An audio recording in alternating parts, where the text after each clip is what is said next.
Universidad Autónoma del Carmen, Facultad de Ciencias Económicas Administrativas. El presente video es utilizado para la materia de microeconomía que imparte el doctor Alberto Pérez Fernández. En este primer video veremos las escuelas económicas. El objetivo es conocer las ideas principales que caracterizan a las escuelas económicas y de esta manera identificar las teorías o ideas aplicadas en los sistemas económicos y los cambios que han sufrido.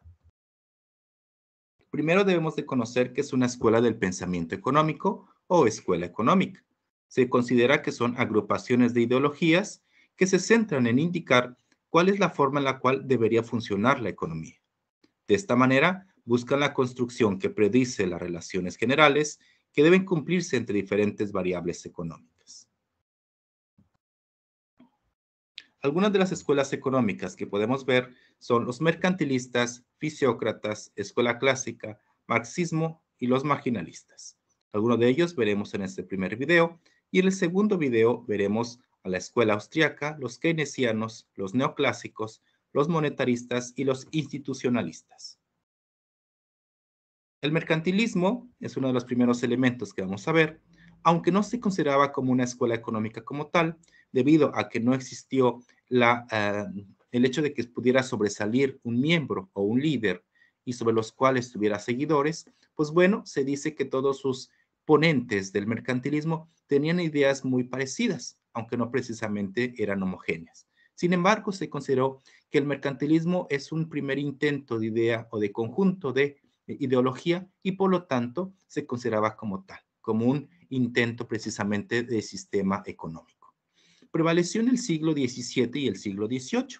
El mercantilismo consideraba que la fuente de la riqueza es el comercio y el intercambio. Por lo tanto, la acumulación de oro y plata como medio para generar la riqueza por medio del comercio que pudiesen llevar, pues era precisamente una de las ideas primordiales que funcionaban en ese momento. Recordemos que durante este tiempo, muchos de los países o ciudades-estado europeos tenían algunos elementos o colonias, ya sea en América o en África. Recordemos, por ejemplo, a España. España poseía gran cantidad de colonias en lo que viene siendo América y de ellos disponían de metales preciosos. Entre ellos podríamos ver la cantidad de oro y de plata que durante este tiempo España obtuvo de lo que son las colonias americanas, entre ellas México. Y era una forma precisamente de medir riqueza. En este tiempo, precisamente en el siglo XVII y siglo XVIII, la mayoría precisamente de los países, ciudades, estados, la opulencia era una forma de medir riqueza, una forma de demostrar riqueza y por lo tanto la cantidad de metales preciosos que poseyera una ciudad-estado, pues era parte precisamente de ese indicador. Un elemento que es importante reconocer dentro del mercantilismo es que buscaba una política para favorecer el proteccionismo. Es decir, el mercantilismo buscaba precisamente que el Estado generara políticas favorables para los productos nacionales y no la libre competencia. Es quizás una característica que se ha visto en la actualidad. Muchos de los países que generan comercio buscan mantener cierta protección hacia productos locales, tratando de que tengan mayor aumento de exportaciones. Quizás es una parte, aunque les decía yo, es el proteccionismo visto en este momento, es parte de un sistema económico, de una teoría económica o de una corriente económica. Sin embargo, desde 1700 ya se buscaba, por supuesto, con otras dimensiones, por la cantidad de comercio que se generaba en ese momento. Sin embargo, ya se visualizaba precisamente algunas ideas, por ejemplo, el proteccionismo, la importancia de mantener cierta seguridad en los recursos nacionales.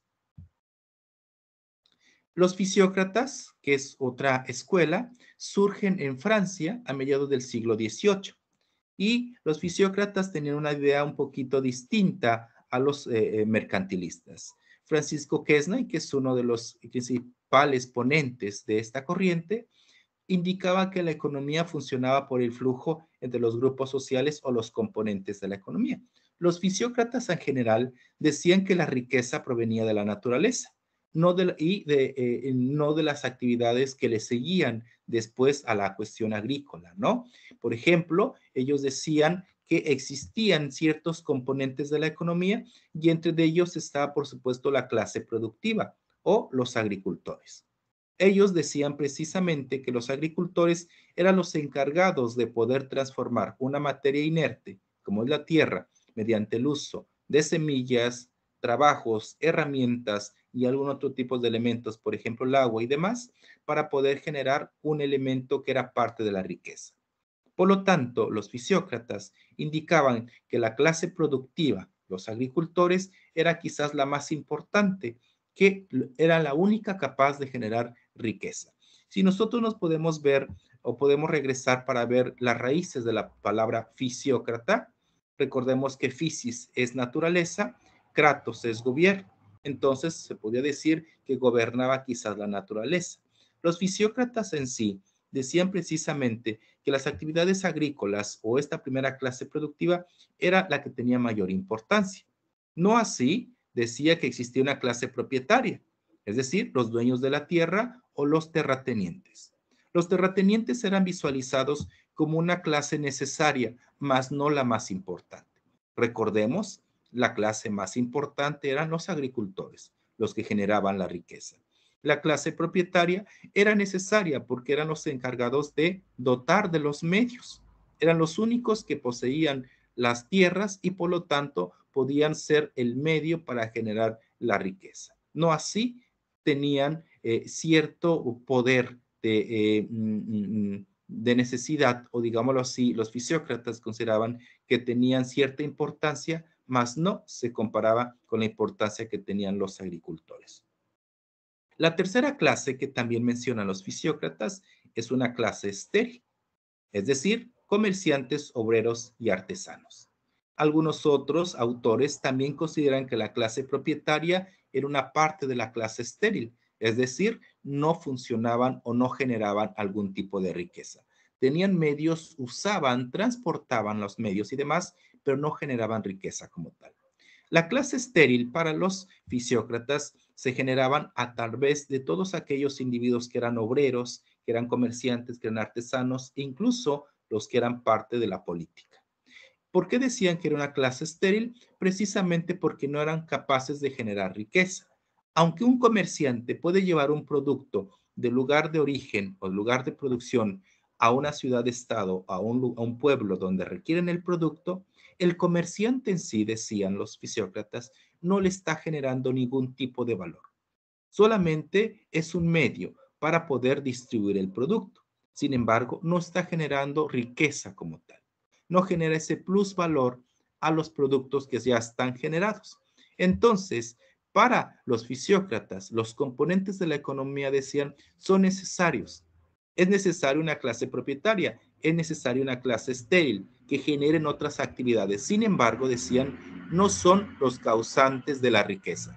Los únicos que pueden provocar riqueza, decían, son la clase productiva, es decir, los agricultores.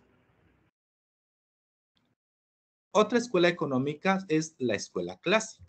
La escuela clásica, con uno de los principales ponentes, que fue Adam Smith, y generó lo que viene siendo la riqueza de las naciones.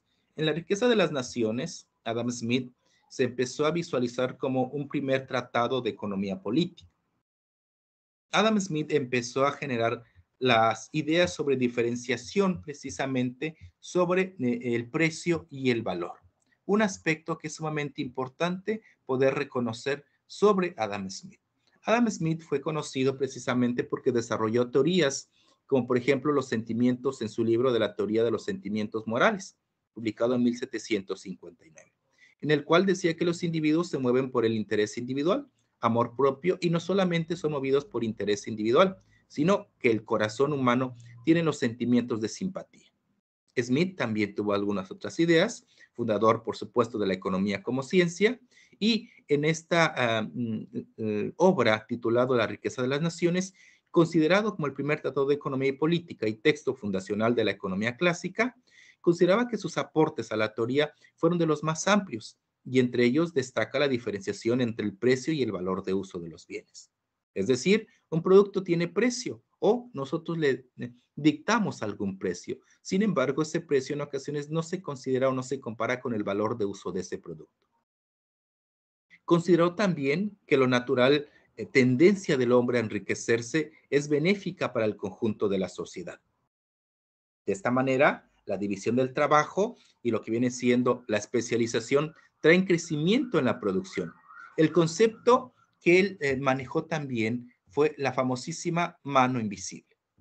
Adam Smith consideraba que la mano invisible era necesaria y que mediante este concepto postulaba el crecimiento y el desarrollo que eran parte de un proceso natural, provenientes de la natural ambición del hombre para enriquecerse.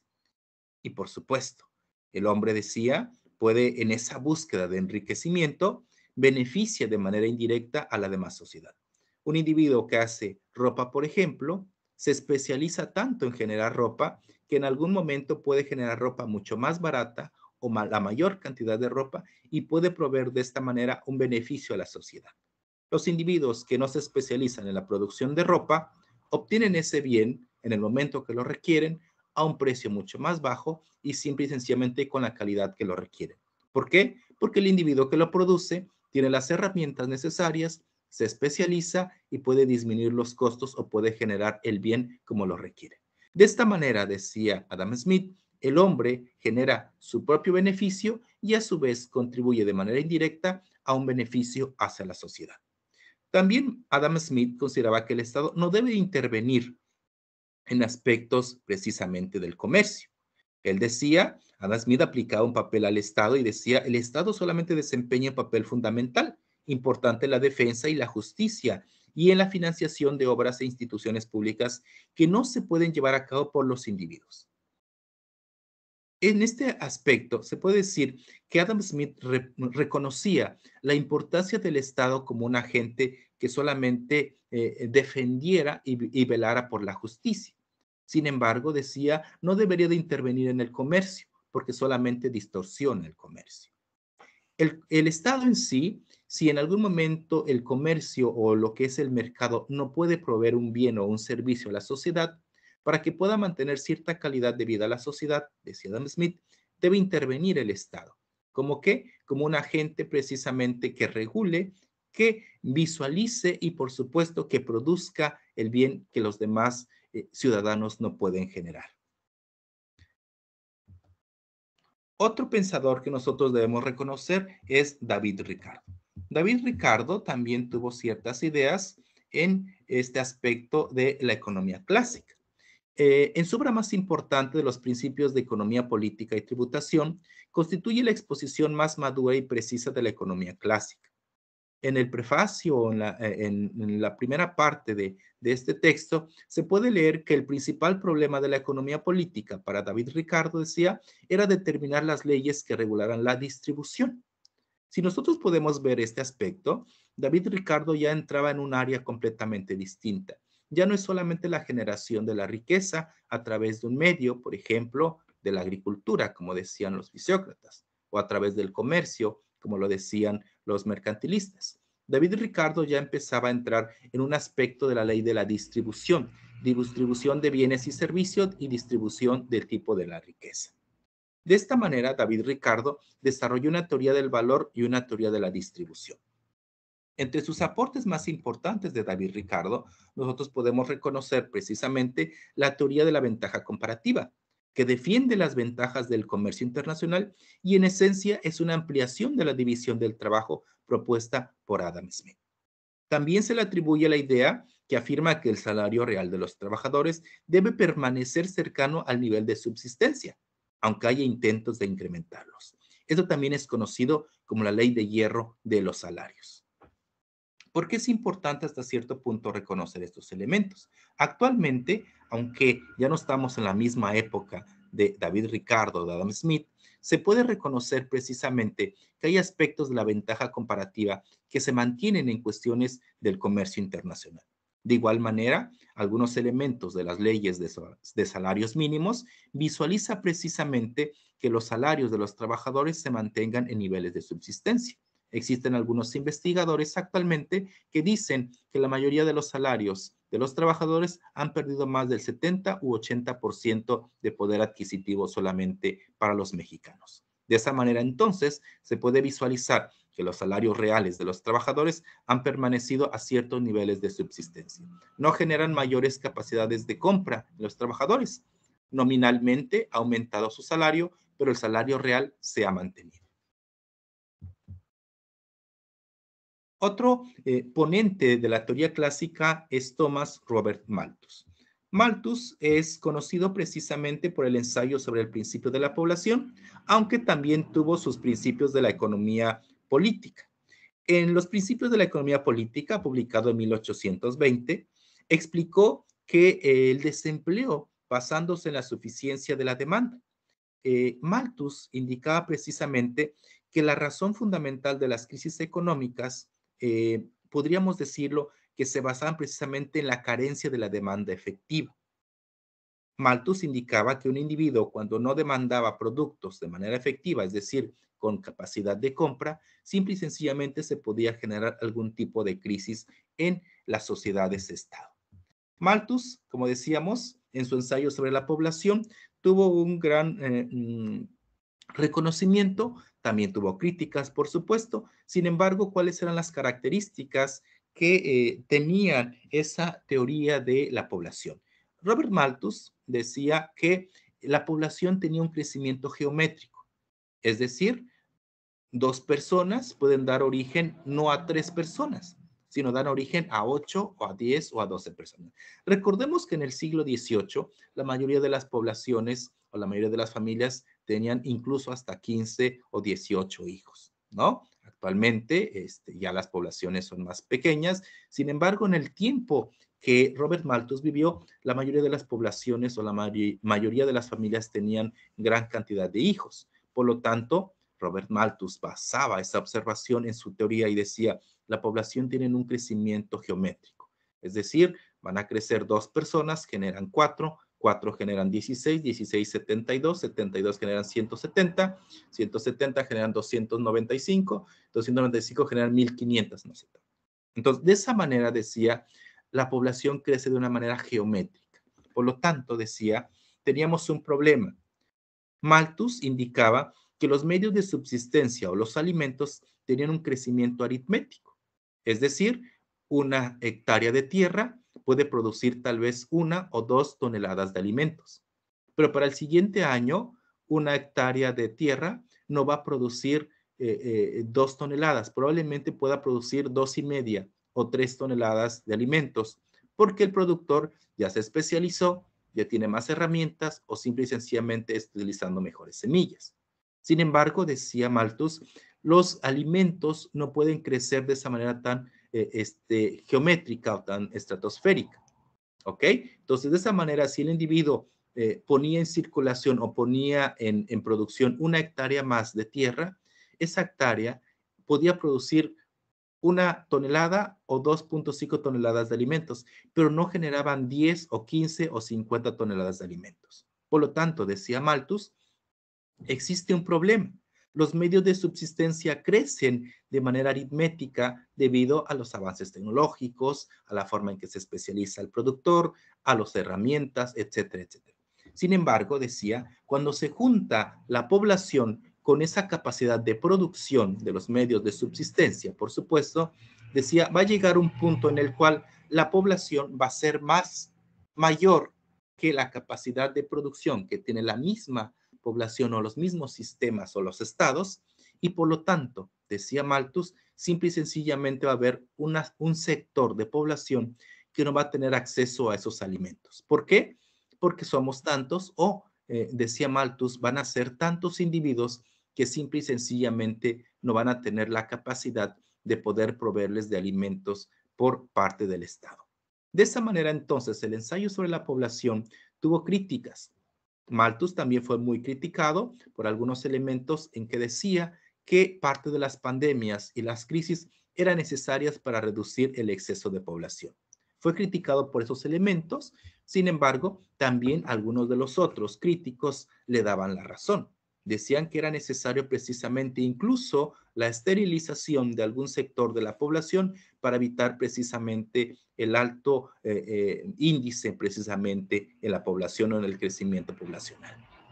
De esta manera, unas de las ideas de Malthus pues han sido mantenidas y son criticadas. En algún momento los investigadores en la actualidad podrían decir que los elementos de la pobreza que contribuyen precisamente para que haya más gente pobre en los países es precisamente que no tenemos la gran capacidad de producción, elementos precisamente que nos hacen falta para que cierta población o sector de los nuevos individuos que están naciendo se puedan insertar en un sistema productivo.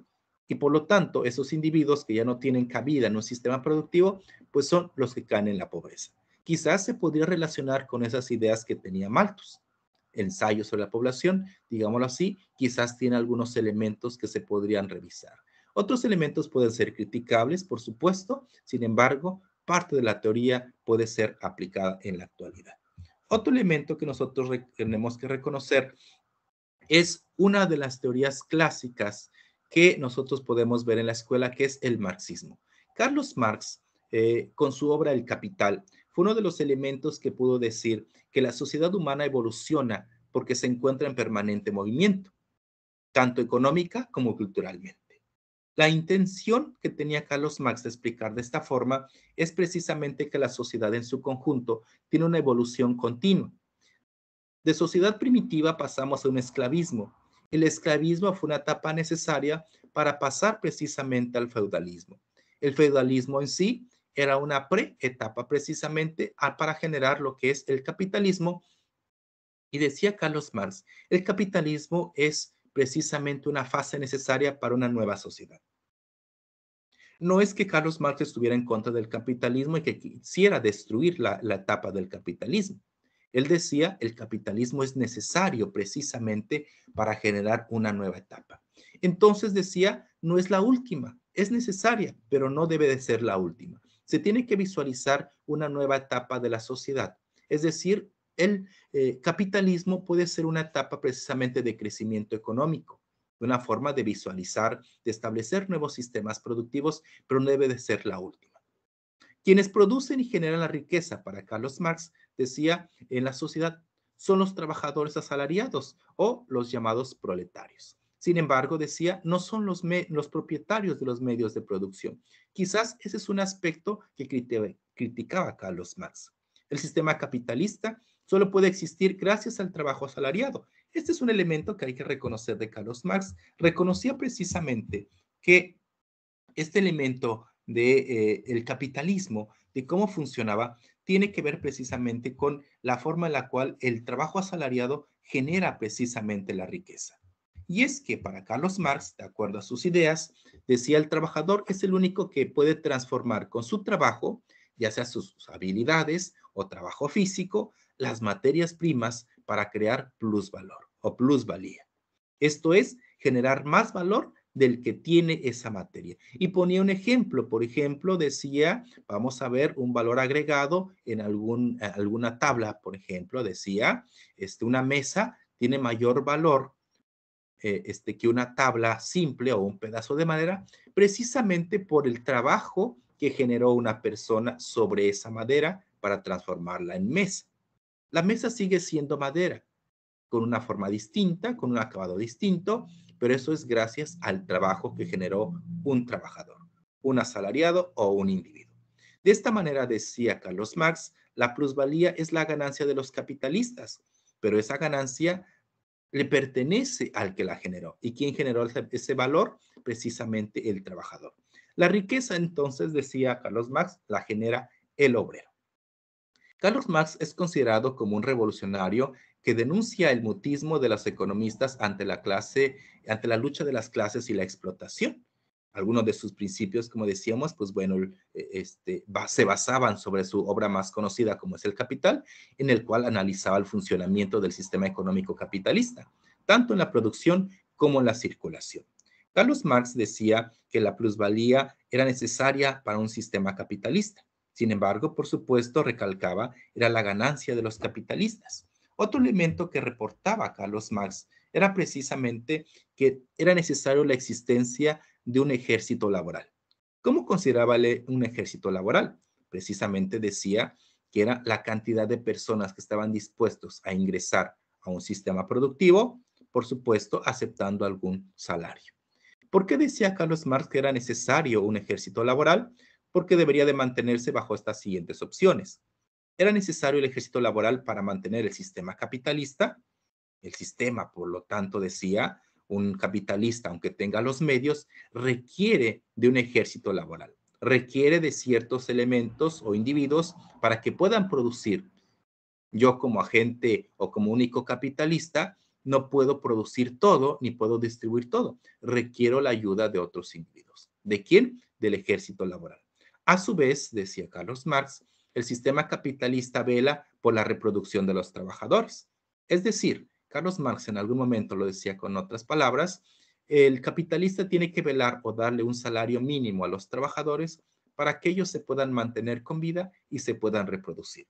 De esa manera, visualiza el capitalista que el trabajador pueda producir durante su época más productiva o joven y a su vez pueda generar también otros individuos que dentro de 15, 20 o 30 años que la persona ya no pueda trabajar, pueda tener también, por supuesto, sistemas productivos eficientes, es decir, nuevos jóvenes que puedan entrar en este elemento que nosotros podríamos ver, ¿no?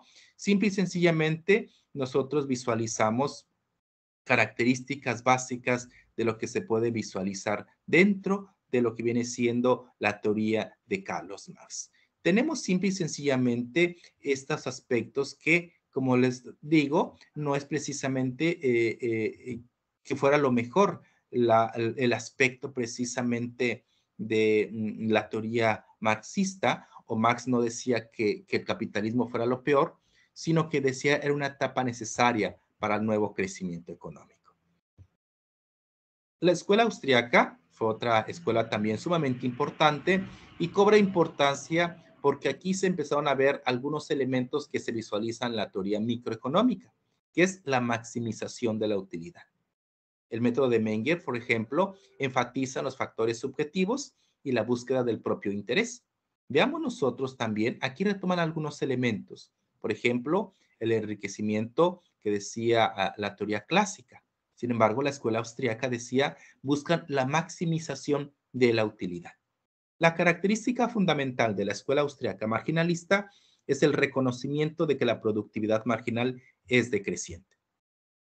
A su vez, hacía énfasis precisamente en que la influencia de los consumidores en la demanda efectiva tiene que ver con cuestión de la cantidad de bienes y servicios que pueden precisamente comprar y a través de los precios que por supuesto van a estar en función de los costos que puede generar una empresa o un elemento que está produciendo.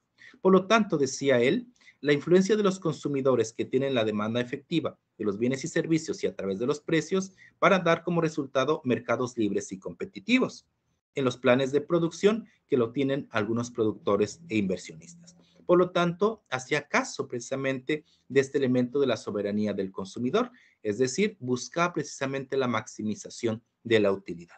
¿A través de qué? De mercados libres y competitivos. Algún otro elemento, por ejemplo, Ludwig von Mises decía que el individualismo político solamente cuando los individuos tengan cierta plena libertad económica será posible asegurar la libertad política y moral. Las restricciones a la libertad económica conducen, tarde o temprano, a una extensión de las actividades coercitivas del Estado, al dominio político, socavando y eventualmente destruyendo las libertades individuales esenciales que las sociedades capitalistas pudieron lograr en el siglo XIX. De esta manera, por ejemplo, una idea que tenía Ludwig von Mises indica precisamente este aspecto, ¿no? La forma en la cual los individuos deben tener cierta libertad económica, pero también deben tener cierta libertad política y moral. Las teorías precisamente que nosotros vimos hasta aquí forman parte de lo que vienen siendo las primeras escuelas clásicas de lo que vienen siendo los pensamientos económicos. En el siguiente video veremos las escuelas modernas precisamente sobre cómo ha evolucionado el pensamiento económico y que hemos estado aplicando en la actualidad.